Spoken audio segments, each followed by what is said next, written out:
Been 1 week since the New York State Board of Regents unanimously approved new rules that prohibit the use of indigenous names, mascots, and logos by public school districts. But tonight, one Western New York district is fighting to keep their Warrior name and logo. 2 on Your Side's Andy Payton has more from tonight's board meeting in Salamanca.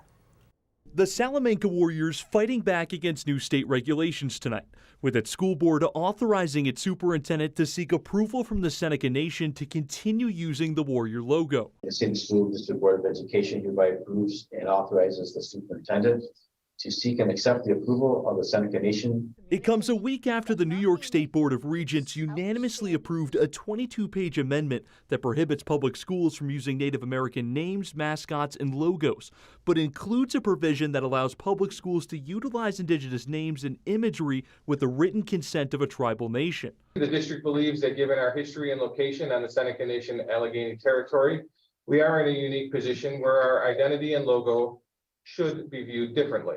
The school board's decision follows a 3-month survey presented by the district student government tonight that revealed a significant amount of support for retaining the Warrior logo and name, claiming the logo, originally designed by a Seneca artist, accurately depicts the student body, with 38% of students hailing from the Seneca Nation. There was not sufficient evidence or support to validate pursuing any alterations to the logo or the term warrior. But the board also acknowledging the Warriors' association with violence and possible cultural appropriation.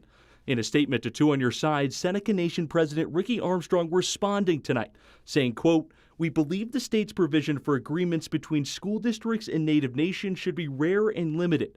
Rather than an open invitation for districts to go approval shopping among Native nations, the Seneca Nation will carefully consider how that standard may apply within our community." Now, this amendment for all public schools in New York will go into effect on May 3rd. Districts like Salamanca will have until that date to gain approval from the Seneca Nation or another tribal nation, or be forced to change their warrior identity. Reporting in the studio tonight, Andy Payton, Channel 2 News.